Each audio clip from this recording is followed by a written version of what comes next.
Снимам ова. Докато го снимам, колоквиумот не. Веднаш ќе ви кажем. Да.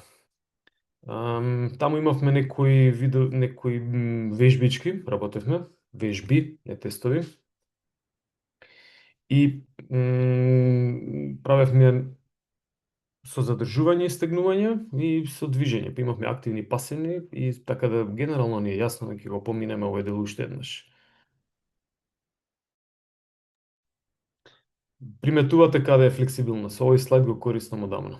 Флексибилноста е така одвоена, повеќе ќе се спомне понатаму некако како анатомска способност повеќе, но нас ни користи во спортот и во рекреацијата, воопшто во здравјето на човекот, кога зборуваме за кинезиологија, наука за движење. И спомената е факторски издвоена, па на некој начин математичко-статистички може да се докаже дека постои. Инаку малте не зависи комплетно од зглобниот апарат, должината на мускулите и генетската предетерминираност. Некако. Пак се заиграв со ова ноутбук Елемов, многу ми е интересен. Што е флексибилност?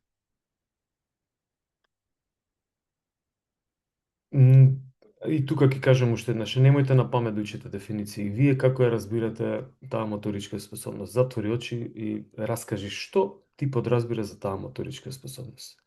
Дали е максимална амплитуда, дали максимален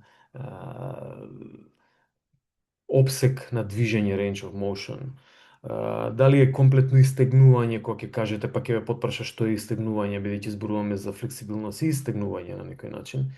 Че вие би требало да кажете дефиниција според она што го знаете. Немојте на памет да учите. Добивме сега и не критики, туку да, критики кон образовниот систем, затоа што ќе нас учат песнички на памет и се бубаат лекции на памет, а нема никаква поврзаност. Така да ве молам со разбирање да одите кон овој момент.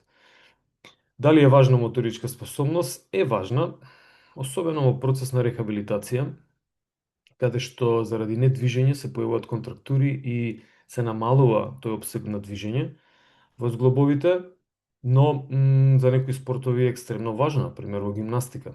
Така, во уметничко лизгање, секаде каде што има некои квалитативни таков вид на движење е многу важно.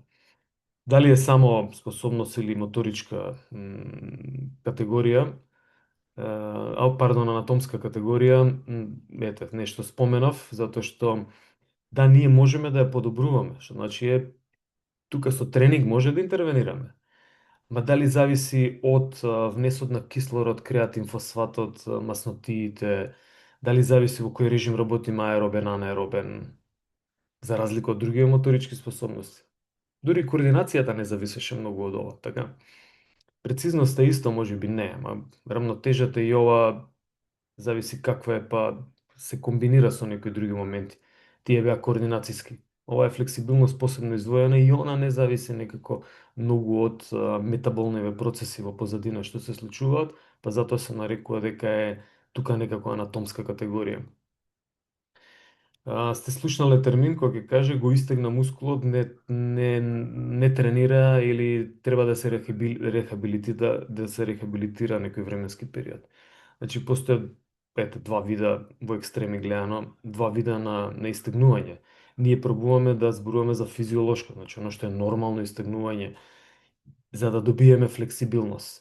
Кога ќе ја преминеме таа граница, кој ви текнува на онаа границата на хомеостаза, каде што излегувавме надвор од кругот, имаше таму некој скелетон, мртвачка глава, каде што тоа е всушност излегување надвор од нормалното истегнување на некој начин, значи излегување од таа нормална хомеостаза, но сме претерале малку повеќе. Ние и кога ќе задржиме во флексибилност до граница на болка, ние излегуваме надвор од комфортната зона. Арно, ама ако излеземе и малку повеќе од тоа, тогаш може да направиме патолошко истегнување, каде што се вели дека има микроруптура, пак да не го мешаме со оние микроповреди при тренинг, туку тоа се патолошки повреди, микроруптури, руптури, кинења, комплетно кинење, парцијално кинење на мускулно влакно и така натаму. Тоа е патофизиологија и тоа е повреда. ние зборуваме за нешто што не смее да донесе до повреда, напротив, со зголемен обем на движење или да, тој range of motion или зголемена флексибилност, преку вежби за истегнување и флексибилност, ние можеме да спречиме повреда. Има некои истражувања се појавуваат асоцијативни кај што велат дека на пример дали беше бостонски или лондонски маратон тестирале пред маратонот истегнување и неистегнување кај луѓе што трчале и демек оние кои што се истегнувале правеле поголем им се случувале повреди. Не е во детали објаснето, морам да го споменам. И тоа не е во детали објаснето, но во секој случај замислете да им кажете на гимнастичарите немој да се стегнуваш ќе се повредиш. Нема логика во нештата. Како сте приметиле можеби ке бебињата дека тие кога се работи за флексибилност дека може ноџето да го земат и да го вметнат во уста без никаков проблем, така? Значи, огромна е флексибилноста, мускулатурата не е зајакната, не е зацврстена, постои сила и нив, нормално, но едноставно затоа што се и помали по обем, волумен, нели, пораст, но и заради најверојатно положбата во која што бебињата се во матката. И ова амплитудата на движење кај нив е многу поголема, но како растеме понатаму, таа се намалува, особено се намалува тука негде околу пубертет, или затоа што тука има издолжување на коските, мускулите уште не следат, зборувавме за во онтогенеза, пардон. И сега идејата е тука, ако гледате на графот, дали ќе задржиме, да не опаѓа флексибилноста или може би да се работиме на нејза. Па да ја одржуваме, ако не може да ја подобруваме. Зошто? Затоа што одржувањето на тоа движење, да совладување на поголеми степени на слобода на движење или агли во зглобот помага да биде зглобот здрав. Например, јас сам по мене, затоа и рамо покажувам интуитивно, затоа што имам проблем со раменски зглоб од некоја, кој знае од која причина, и приметувам дека доколку не направам вежби за истегнување, флексибилност, ротација или било какви, дури и силови вежби, имам проблем со раменскиот зглоб. Но, нели, идејата овде не е индивидуален пример, туку што покажува науката и што би требало да го земеме ние како пракса. Ова е уште едно примерче кое што така вели што се случува дека тука негде околу пубертет настанува некој застој. Драстичен е застојот од после кога дечињата почнуваат да одат, но тука околу пубертет и после тоа може повеќе да се да се сработи на флексибилноста. Како се проценува флексибилност? Ова може во вовед да биде, ако приметувате се уште сме во вовед, не сме дошли до методи, значи број 1, ама може да влезе во тестирање. Значи замислете исто како ки Куперов тест и овие тестове за сила што се згипи склек, да ви кажам добро истегнете се, ама не мора да се истегнете многу, така. Колку можам ја да направам згибови? Можам 30, ама јас ќе направам 10. Нема цел тестирањето.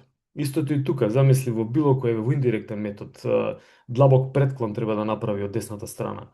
Испитаникот и он едноставно не оди до максимум и како вие ќе процените дали тоа е неговата максимална амплитуда што може да ја изведе во карличниот зглоб. Нели? Никако. Затоа се изведуваат тестовите до максимум. Дури денеска прегледував еден текст, Роберт Суперт е текстот, за, не знам дали е тука Роберт, најверојатно да. Например, ПВЦ 170. Да, ПВЦ 170 протокол за тестирање на физиологија на спорт. Тоа се вика стрес тест. Значи, луѓето со кардиоваскуларни проблеми на сличен протокол ги подлегнуваат. Но спортистите ги подлегнуваат на сличен протокол. И сега, тамо, тестот е воспоставен да не се оди до максимум. Зошто? Затоа што е лабораториски степ, докторите секогаш ќе кажат немој до максимум. Немој синко, немој ќерко, немој до максимум. И тоа е некако нормално, ама не можете на меч кога ќе дојдете тренерот вика ало бре и кидеш повеќе од максимум. И сега едното можеби не е добро, ами другото не е добро. Со тоа што тоа е тоа, ние мора да излеземе некако од хомеостазата. Сега да се вратам на тестот. PVC-170 тест е кој што вели не трчаш на лента до отказ во лабораториски услови, него трчаш до пресметан максимум за твоите години.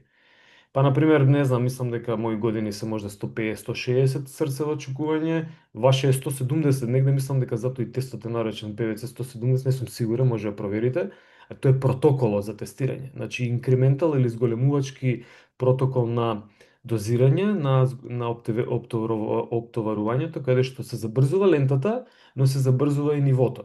Иначе ние имаме чекори каде што се забрзува и така натаму и се зголемува за да го оптерети повеќе срцето, но вели не, на 170 ќе застанеш. Ама ја можам уште. Не, ти за го доволно е. Ние сме го провериле срцето тука негде околу анаеробен праг дека кардиоваскуларниот систем комплетно, особено срцето, дека делува супер. И дека е во ред или не да Боже ако нешто треба да се интервенира. Значи, ете, постојат и такви тестови каде што не се изведува до отказ, арно, ама во позадина се бркаат некои други моменти здравствени. И се на база на тоа прави предикција на VO2 максимум и слично, затоа што има огромна база на информации, па може корелацијата помеѓу тие информации била висока, и они велат да може да предвидиме VO2 макс. VO2 макс преку Куперов тест се проверува 12 минутно трчање, колку можеш и колку не можеш. Инаку не можеш да добиеш веродостоен момент, веродостојна информација. Кога сме веќе, нели, ова е дел за тестирање, кога сме кажано еднаш, ама ги кажем уште еднаш, може и преку подар да се провери во мирување, каде што нема екстремен напор, се бара вариабилитетот на срцевата фреквенција, но искрено покажува Поларов се повеќе во последно време, некако големи бројки ми покажува, дали математиката во позадина нешто имаат сменето.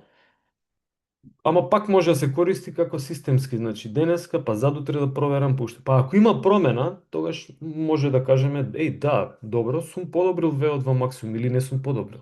Наместо да додам постојано да се тестирам Куперов тест до отказ или во лабораторија да ме тестираат. Така да овде сакам да кажам дека кај флексибилноста е нешто слично, дека треба да пробате да изведете максимално длабоко движење ако се работи за длабок претклон или било која друга или друг зглоб, друго движење, за да може да процениме колка е максималната амплитуда. Инаку слайдот зборува за два типа на тестирање, тоа е директно, каде што ги мериме аглите. Значи, пази, ги мериме аглите за да процениме флексибилност. А уште еднаш, ги мериме аглите за да процениме флексибилност. Зошто? Затоа што нас не треба аголот, максималниот агол или максималната амплитуда на движењето кој што може да се направи во тој зглоб. Додека индиректното мерење е грешка, треба да биде проценување и во едното и до другото на флексибилност. Индиректното проценување на флексибилност може да се направи преку мерење на сантиметри. Значи, сега мериме ние некоја помошна мерна единица, за да можеме да кажеме колку е подобар некој испитаник во флексибилност. Арно, ама ако на некој рацете му се подлоги, нели, некој анатомски има пократки нозе, не е тоа драстично, ама тогаш не можеме со сигурност да процениме која е флексибилноста, така да најдобро е директното мерење на агли за да ја процениме флексибилноста. Океј сме за ова, тука? Најверојатно да. Еве едно примерче. Значи, што значи директно измерено и што значи индиректно измерено? Индиректно измерено на десната страна и двајцата имаат, ако проценуваме во препонскиот сет, значи абдукторите колкава флексибилност имаат и карличниот појас, ајде ќе кажам, во зглоб на колкот, попрецизно ќе биде така.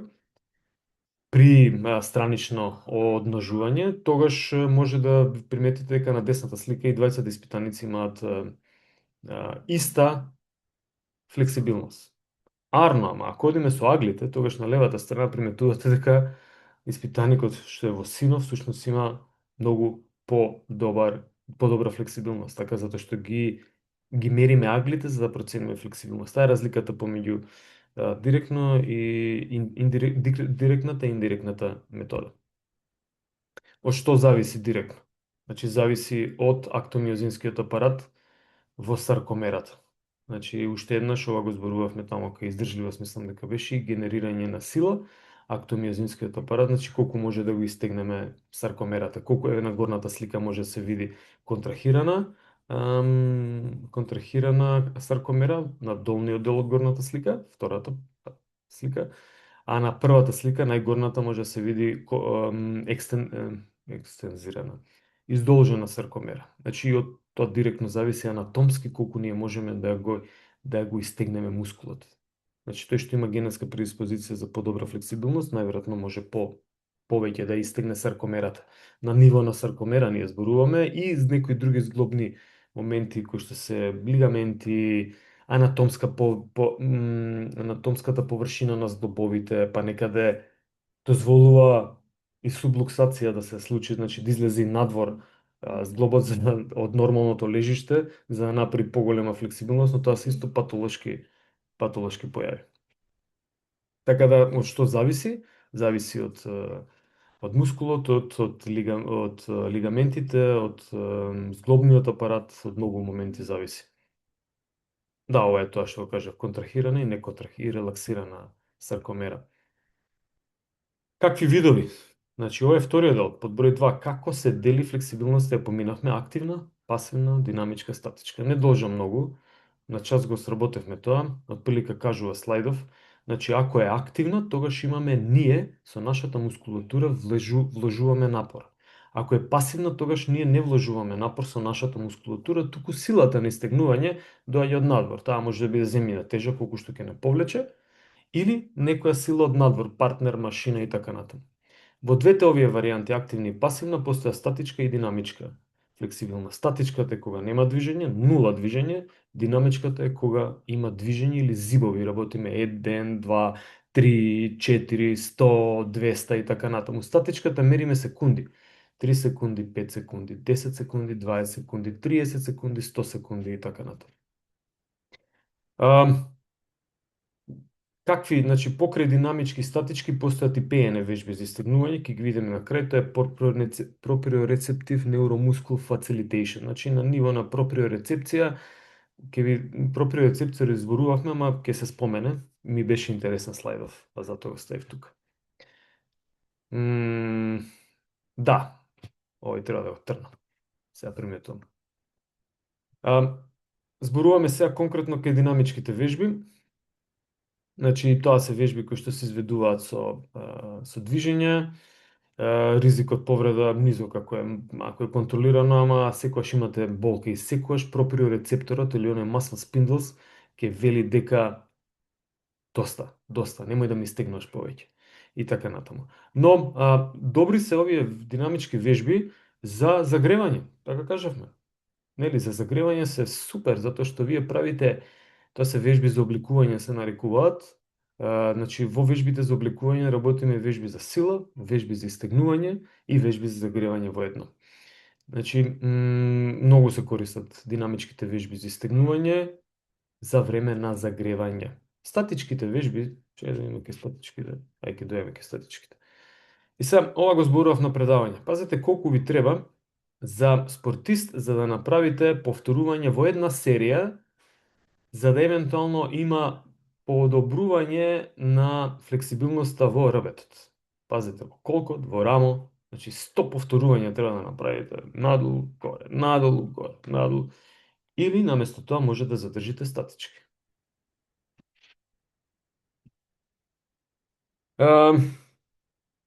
Да, ова се некои примерчиња на вежби, чекај, не сум ги ставил. Не. Добро, примери на вежби кои што се за динамички ги поминавме на предавање. Значи, секаде каде што има зибови, секаде каде што има движење, секаде каде што има низ движење, подобрување на работиме на флексибилност, тогаш можеме да кажеме дека е динамично истегнување, нели, ако е активно тогаш своето тело, ако е пасивно, сега некој ќе праша кога пасивно. Па во процес на рехабилитација, значи луѓето не може да ги движат нозете, немаат сила за да направат истегнување, треба контрактурата или флексибилноста се зголеми, тогаш Техноджим има супер машини за пасивно истегнување. Дури со помош на земјина тежа. Значи така е поставена машината да вие кога ќе се опуштите, ногата сака да лизга уште малку понапред и тогаш правите истегнување на кој дел на ректус феморис. Му доаѓаме и на другата нога на глутеусот и на на глутеус регијата, мислам дека доаѓа. Зависи од каква е положбата, може би на бицепс феморис. Значи Техноджим има такви супер апаратури за пасивно истегнување. Не само Техноджим, ама ке нив ги имам видено и пробано. А што е со статичкото истегнување? Значи временски го контролираме дозирањето. Значи први треба да има болка, блага, не јака болка. Ако прашате доктори, 100% е тоа. Не смее да има болка, ќе ви кажат. И сега тука се расправа со докторот, му викаш човек не може да има истегнува, не може да подобриме флексибилност ако нема болка. Ама болка не смее да има таа во медицината. Бе, добро, не е тоа болка, тоа е осет. И сега тука треба вие да им објасните зошто, всушност, не сум попуштил на ниеден до сега. Доктор кој што влегол дека патолошки е телото да има болка. Патолошки е да се замори во екстремни граници. Нели патолошки, ама ние можеме тоа екстремното да го спуштиме малку подолу, сепак да има некое заморување за да излеземе од хомеостазата. Овде за да излезеш од хомеостазата мора да има блага болка, која што е знак дека телото се бори. И ние ќе му дозволиме на телото да се бори во временски интервал од 20 до 30 секунди, можеме да пробаме уште малку понатаму да одиме. Така, ако ви текнува на час, тоа го пробувавме. Зошто? Затоа што тогаш ги допиравме и го релаксиравме уствари тој muscle spindle. Значи статичкото истегнување повторно може би да е активно. Пасивно, нели, да не должам. Ова се некои примерчиња на вежби, види интернет е фантастичен, се има на него. Само вие треба да знаете логиката на истегнување. Спомнавме кај кај пекторалните мускули дека не може да се истегнува во хоризонтала, туку треба да се постави малку диагонално горе за да раката за да може да ја фатите нормалната анатомска поставеност на мускулот. Значи, ако ја истегнувам настрана хоризонтално, тогаш не го истегнувам мускулот.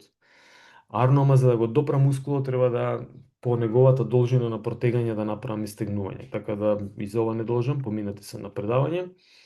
За мускулните вретена. Зошто е статичката вежба подобра? Затоа што приметувате овие мали muscle spindles кои што се појавуваат помеѓу мускулните влакна, они всушност кога доаѓа тие продуцираат болката. Значи ова е најбитниот момент, можеби од предавањето, па после вие ќе одлучите која флексибилност, која метода е подобра за подобрување на флексибилноста.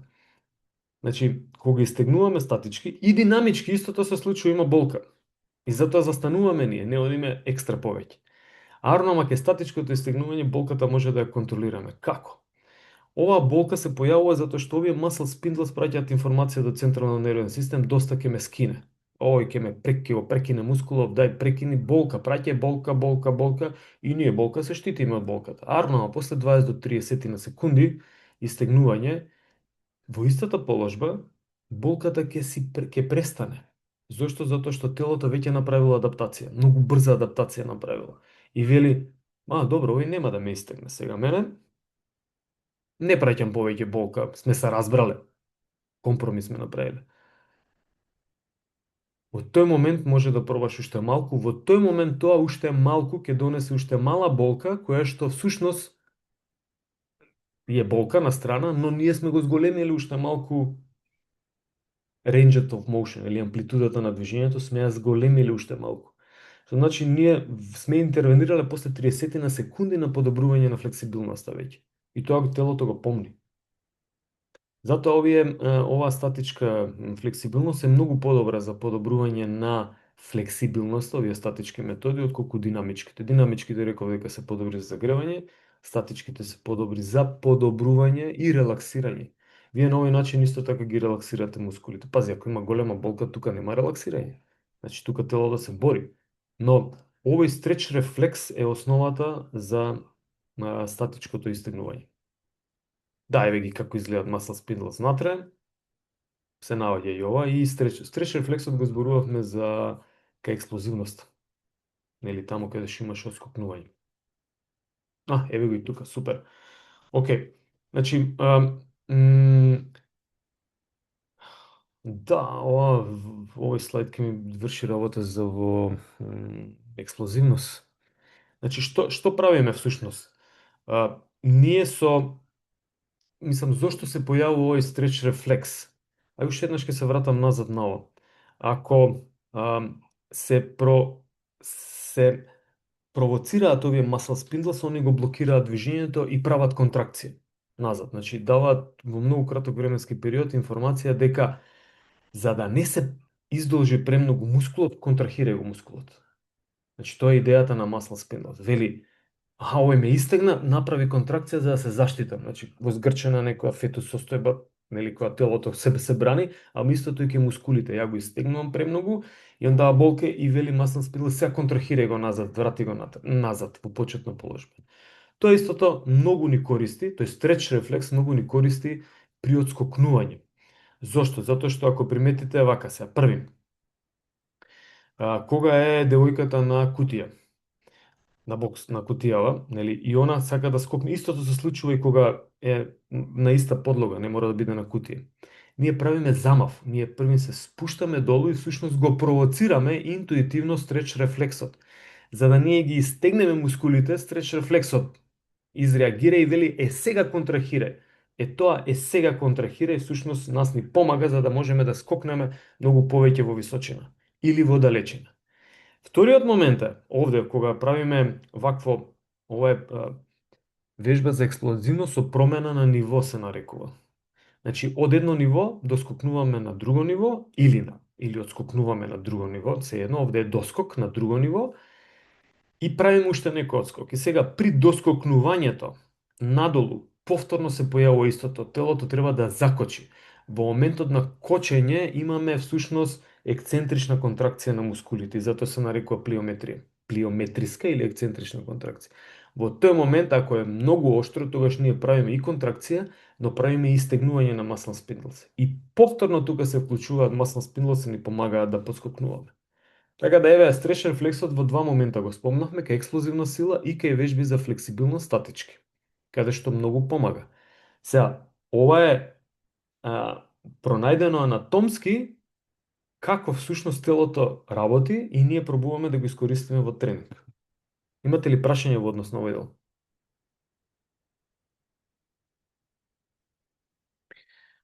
Исто битен момент при стегнувањето е оваа реципрочна инхибиција која што се јавува, значи инхибиција или активирање, а реципрочна е ако едното се активира, другото не се активира. Тоа значи вака. Значи, кога ние ги активираме агонистите, или агонистите се мускулни по биомеханика, ќе учите, мислам дека анатомија учите, се мускули кои што се активни во тој момент. Значи, ако работиме бицепс, тогаш ако работиме скотова клупа, не, да, Смит, ајде се значи ако работиме на скотова клупа, ако работиме бицепс, вежби за бицепс, така се нарекуваат, инаку тоа се вежби за флексори, тогаш флексорите или бицепсот, не е само бицепс, тука се три главни мускули, тие ќе бидат агонисти. Арно, ако работиме за задната група, кој што се екстензорната група, и тогаш буткаме за надолу за да го работиме регијата на трицеп, што ние нарекуваме, или екстензорите, или задната регија на надлактот, тогаш тие ќе бидат агонисти. Значи, битно е кој каква функција има од мускулот, тогаш се нарекува агонист, а другиот е антагонист. Сега, во овој случај, ако ние креваме нешто со свиткување на подлактицата и правиме флексија или вежбаме за бицепс, така народски кажано, тогаш нас агонисти ни се овие мускули кои што се бицепс, брахиорадиалис, коракобрахиалис и така натаму. Значи, они се агонисти. Арно, ама, овие од другава страна се релаксирани. Тоа е идејата на реципрочната инхибиција. Они се релаксирани затоа што мора да попуштат за да овој други работи. И сега ние ова го кажувам затоа што во ПНФ истегнувањето многу се користи и всушност ова е основниот принцип за таа проприорецептивна неуромускулна фацилитација како метод за подобрување на флексибилноста. Значи агонисти и антагонисти, што се мислиш, овде дали имам некој видео, немам видео овде. Добро. Сега, со ова завршуваме. Значи, кажавме за статички, динамички методи, тие може да бидат активни и пасивни, и кажуваме за ПНФ истегнување, тоа ви е делот на флексибилност. Значи, постојат неколку методи, три основни, и овие се интересно, овој ПНФ стретчинг метод е поставен кај танчери, танчарки, значи денсерс, затоа што, ете, не ги спомнав нив покрај гимнастичарите, нив им треба огромна флексибилност и они пробувале да најдат некоја логика баш на база на науката, како да го анулираат стрес рефлексот, како да го искористат за да може да направат поголема амплитуда. И тамо вели дека има статичко истегнување на почеток на мускулот, па има изометриска контракција од левава страна. На обратната мускулатура, на антагонистот, и бидејќи кога има статичка контракција изометричка на антагонистот, тогаш овој агонистот се опушта. Значи, за да го опушти многу повеќе. И тек повторно му прави на агонистот повторно истегнување. Чекај да видам овде, да, убаво се објаснети. Ај вака.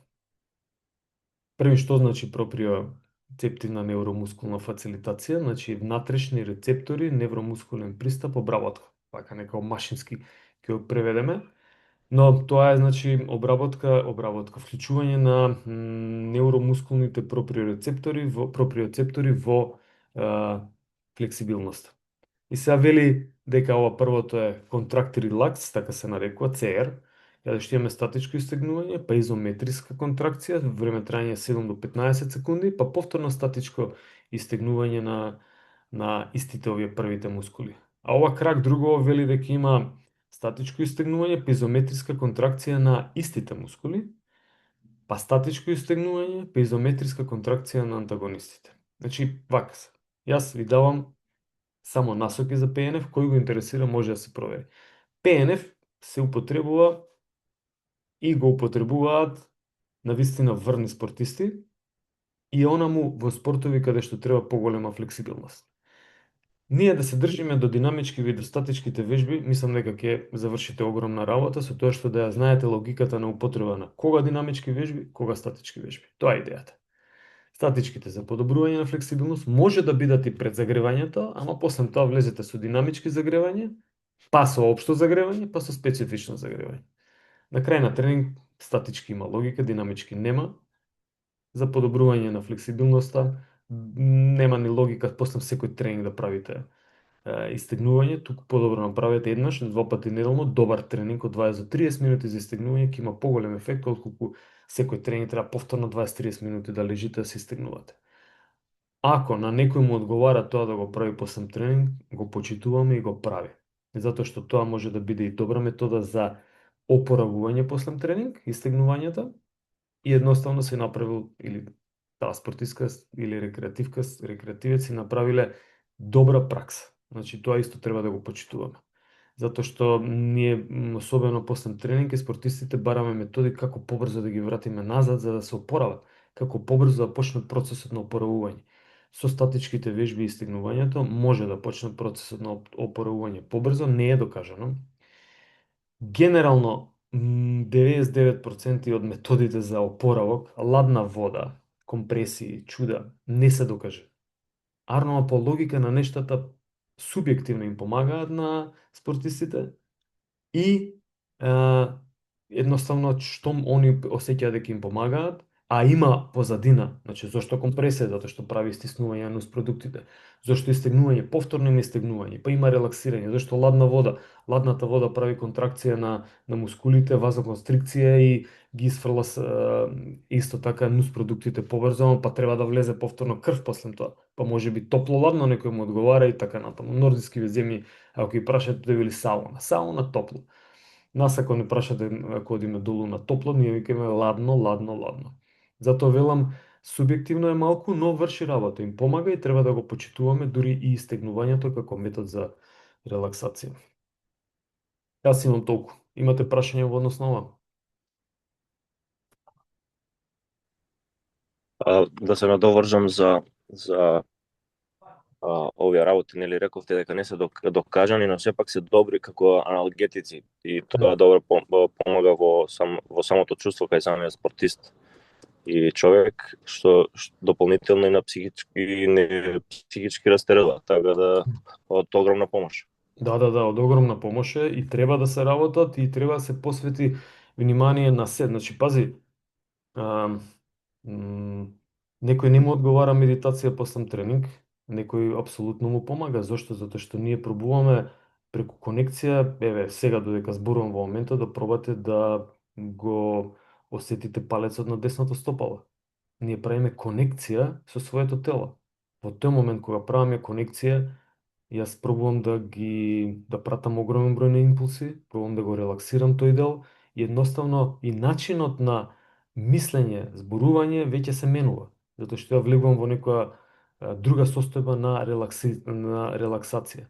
Така да Роберт апсолутно си во право дека треба да се, кој што нели спомнав, треба да се користи, треба да се подржи тоа и треба да се проба се што им одговара, дали ќе биде сауна, дали ќе биде базен, дали ќе биде, не знам, ова криотерапија, масажа, физиотерапија со овие инструменти физиотерапевски, ултразвуци, магнети и слично кои што помагаат некаде каде што има некоја блага повреда, може и тоа да помогне. Апсолутно треба да се искористи, да се испочитува. Најголем опоравок, најдобар метод за опоравок кој? Пиење. Спиење, точно. Не беше пиење, спиење беше, така? Пиење, јадење и хидратација. Пиење. Пиење, да. Точно. Како беше во првиот ќе учите по биологија, ќе учите може и по физиологија, по исхрана сигурно би требало да учите. После напорен тренинг, кога зборуваме за спортисти, а и кај рекреативци е нешто слично, што треба првен покрај воздух? Воздух ни треба постојано како храна, воздухот е храна, импресиите се исто храна. Од физичката храна ни треба првен вода, вода, и после ни треба храна. И после тоа ни треба одмор, спиење или лежење, ако е попладневен одмор. Океј. Имаме некој друг коментар за нешто? Немаме. Може да предеме на колоквиум ако немате. Јас со ова завршувам, нели воведот го кажав на почеток, предавањата завршуваат, чекај сега малку само да прекинам овде снимање, нема потреба, така се договоривме.